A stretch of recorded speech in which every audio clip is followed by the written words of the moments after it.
Bom dia, cumprimentar o senador Paim, cumprimentar a mesa aqui que nos acompanha, a todos que assistem, e agradecer pelo convite, senador, e dizer que para nós, da Intersindical, é um prazer estar aqui hoje, notadamente porque a gente sempre é chamado aqui para o Senado e para o Congresso para debater projetos que retiram direitos, que levam a retrocessos sociais e que pioram, no fim das contas, a vida do povo brasileiro.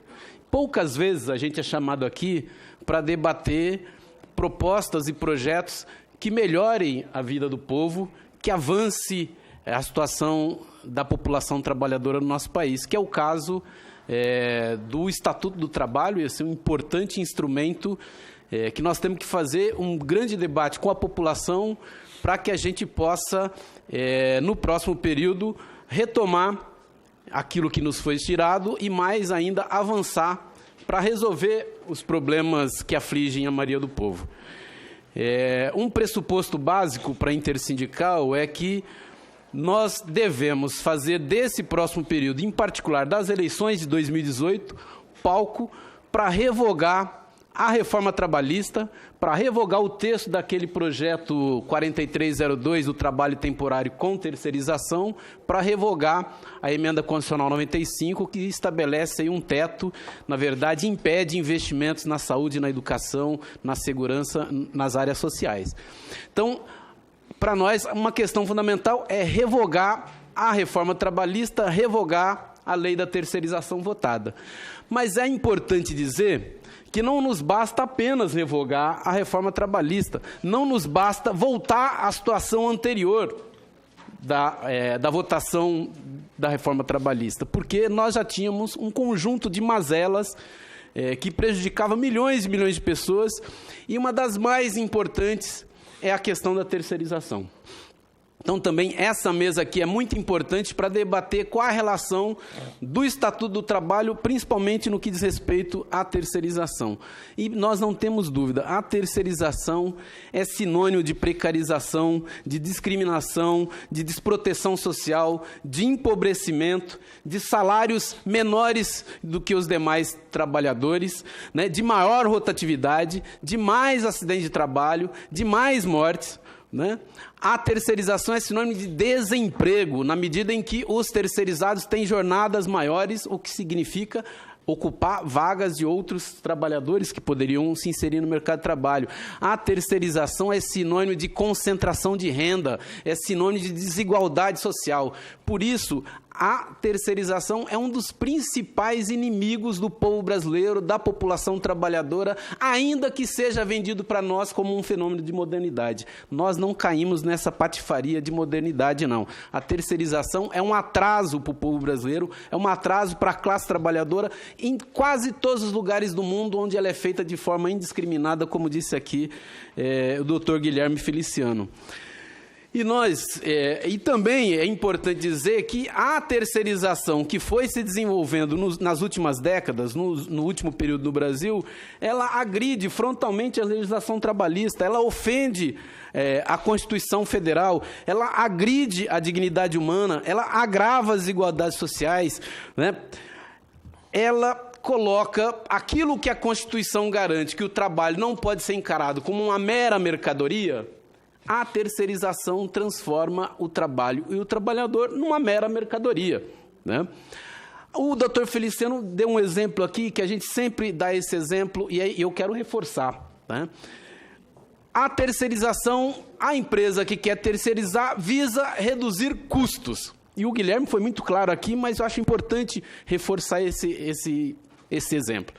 Vamos considerar que o Sérgio, que é trabalhador, mas na nossa consideração é um empresário, ele quer diminuir os seus custos e adota a terceirização. Eu tenho uma empresa, uma firma terceira, quero também ter lucros e vou prestar serviço. Quem é que vai perder nessa situação? É o trabalhador, né? Porque a empresa que toma o serviço quer diminuir custos, a empresa terceira se interpõe como um terceiro, também quer ter lucro, ou seja, quem vai pagar essa conta é o trabalhador, na medida de redução de salários, de redução de direitos, de precarização das suas condições de vida. Portanto, nós não temos dúvida da importância que tem esse Estatuto do Trabalho, que coloca a terceirização no seu devido lugar, né? Aqui também, vários de nós falamos aqui do argumento deles, que é a especialização. A gente usa esse exemplo, senador. A única especialidade de uma firma terceira é alugar pessoas. As firmas terceiras, em geral, elas alugam pessoas de uma empresa principal, né? Aluga essas pessoas para suprir, na verdade, a ausência de trabalhadores formais diretamente contratados, com registro, com proteção social e com direitos garantidos. Portanto, a nossa opinião é que esse estatuto é uma necessidade. É uma necessidade que nós temos que debater no processo das eleições de 2018. Nós temos que exigir das candidaturas, dos partidos, compromisso com esse texto, compromisso com os pressupostos que estão colocados no Estatuto, nesses 595 artigos que compõem o Estatuto, particularmente no que diz respeito à terceirização. Primeiro, porque ela inibe a terceirização e, na verdade, proíbe a terceirização nas atividades permanentemente necessárias para uma empresa funcionar. Esse é o lugar da terceirização. A terceirização deve ser utilizada nas atividades temporárias, nas atividades sazonais ou naquelas que, de fato, exigem uma certa especialização. O Guilherme falou aqui no problema da segurança, da vigilância, né, que pode até se justificar. No entanto, o que a gente sabe, o objetivo da empresa, quando quer terceirizar, o empresário quer transferir responsabilidades.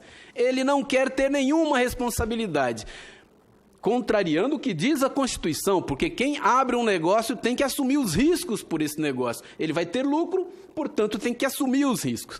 E o Estatuto do Trabalho impede essa transferência de responsabilidade. Ou seja, uma empresa, para funcionar, ela tem que ter trabalhadores e o patrão tem que ter responsabilidade sobre tudo o que acontece na empresa, particularmente sobre os salários e direitos dos trabalhadores. Cotidianamente, a gente assiste trabalhadores e firmas terceiras que perdem o emprego, não recebe salário, não recebe os direitos, não recebe verbas indenizatórias e não tem para quem recorrer, porque volta e meia essas firmas terceiras, muitas delas, né, mudam de nome, mudam de razão social e dá o calote no trabalhador e o trabalhador fica sem ter a quem reclamar.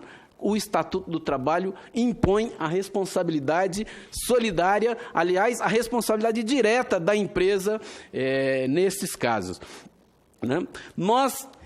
O Estatuto do Trabalho também coloca uma questão muito importante para o conjunto da população brasileira, que é a isonomia salarial. Trabalho igual para função, salário igual para trabalho igual. Essa situação, ela prejudica as mulheres, em particular, né, a população negra e indígena, enfim, a população LGBT, um conjunto de setores da nossa sociedade que tem salários menores, ainda que tenham funções iguais. O Estatuto do Trabalho proíbe essa diferenciação salarial e determina uma isonomia de salário. Isonomia salarial que falta muitas vezes entre trabalhadores do mesmo grupo racial, étnico e gênero, porque, na verdade, as empresas usam dessa diferença de salário para aumentar os seus lucros, enfim, para oferir mais lucros. O Estatuto do Trabalho também coloca uma questão que é urgente na sociedade brasileira, que há décadas o povo brasileiro luta para conquistar e isso não está resolvido, que é a jornada legal e máxima de 40 horas semanais. Nós não podemos adiar esse debate no país. Não é possível que o Brasil siga tendo a maior jornada legal de trabalho, 48 horas semanais. Isso é um absurdo no mundo onde a tecnologia, a ciência, a inovação libera trabalho. E nós temos que colocar na ordem do dia o estabelecimento da jornada de 40 horas semanais, coisa que o Estatuto do Trabalho faz muito bem. O Estatuto do Trabalho também, senador, que o senador propõe aqui, ouvindo as entidades, também estabelece limites e deixa claro o que é o trabalho autônomo. Trabalho autônomo que tem subordinação, que tem exclusividade, não é autônomo em nenhum lugar do mundo e, portanto, não pode ser permitido, né? Enfim, um conjunto de situações em que nós sabemos que Estatuto do Trabalho é fundamental. É fundamental o Estatuto do Trabalho porque ele coloca muito claro e repudia claramente o trabalho em condições análogas à escravidão, fundamental para garantir a dignidade da pessoa humana, para garantir o valor social do trabalho, para garantir o princípio do não retrocesso social que está colocado na Constituição Federal.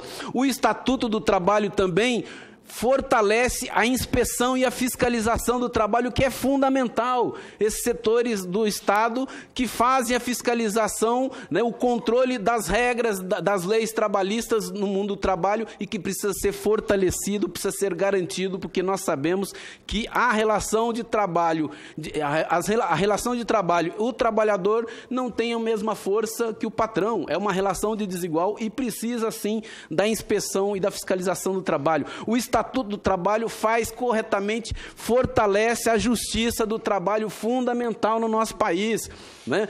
Porque a justiça do trabalho é o último recurso que o trabalhador recorre para garantir aquilo que ele não conseguiu ter. Os seus direitos não foram respeitados, não foram garantidos na vigência do contrato de trabalho, e ele tem que apelar à justiça do trabalho, e a justiça do trabalho precisa ser fortalecida e não destruída como querem os proponentes da reforma trabalhista votada, os círculos neoliberais, aqueles que deram o golpe nesse país para implantar essa agenda. O Estatuto do Trabalho também, Serginho, fortalece a organização sindical, fortalece e garante a organização sindical autônoma dos trabalhadores, inclusive garantindo que as assembleias das categorias têm autonomia para definir a sua forma de sustentação. A Assembleia do Trabalhador é onde o trabalhador decide se vai fazer greve, onde ele decide se interrompe a greve, se ele para a greve. Então, a Assembleia é o espaço legítimo para o trabalhador tomar todas as decisões.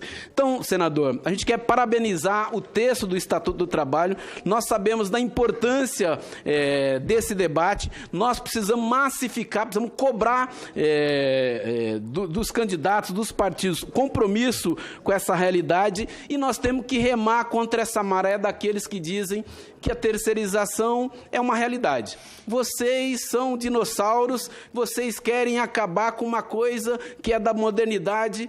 Nós sabemos que não tem nada de moderno, né? E moderno para nós é os ganhos de produtividade, é o avanço tecnológico ser utilizado para melhorar a vida do conjunto da população e não para piorar, né? Para nós, modernidade não pode ser alugar pessoas para que uma empresa obtenha lucro, correto? E outra coisa, nós estamos acostumados, a classe trabalhadora brasileira, e mesmo antes da formação da classe trabalhadora nesse nosso país, já existia uma realidade adversa e perversa que a gente lutou para mudar, né? A escravidão foi uma realidade nesse país durante séculos. E houve a luta, resistência para acabar com a escravidão, né? O trabalho de criança por 18 horas foi realidade nesse país e a gente acabou com essa realidade perversa, né? Mortes de trabalhadores no corte de cana foi uma realidade até há pouco, agora. E a luta social, enfim, a consciência crítica da população foi fundamental para a gente não se adaptar a uma realidade perversa. Realidade perversa, a gente não se adapta, a gente luta e muda para que tenha uma realidade de dignidade que garanta a dignidade da pessoa humana. Por fim, senador, como o Sérgio levantou aqui, nós também queremos deixar muito claro. Amanhã, 10 de agosto, é dia do basta. É dia das mulheres e homens nesse país dizer um basta. Um basta a todas as mazelas do nosso país. Basta de desemprego, basta de desigualdade social, basta de violência contra as mulheres, que não pode ser vítima do machismo, da sociedade patriarcal, basta de carestia, basta do preço do gás subir todo dia, do preço da gasolina subir todo dia, basta de juros altos que carregam o maior programa de transferência de renda que existe nesse país, que é transferir renda dos pobres da classe média para os ricos, para os banqueiros. Nós temos um conjunto de coisas que a gente precisa dar um basta, e nós vamos dar esse basta de forma coletiva, com luta social, com muita determinação, porque a gente precisa reverter essa situação que impera no nosso país. Nós não podemos viver E muito, a realidade mostrou aqui, a Marilane mostrou, é inadmissível que milhões de pessoas só consigam encontrar um bico para sobreviver. Nós queremos emprego, emprego com dignidade, emprego com proteção social, aquilo que está garantido na Constituição. E, por fim, senador, 2 recados.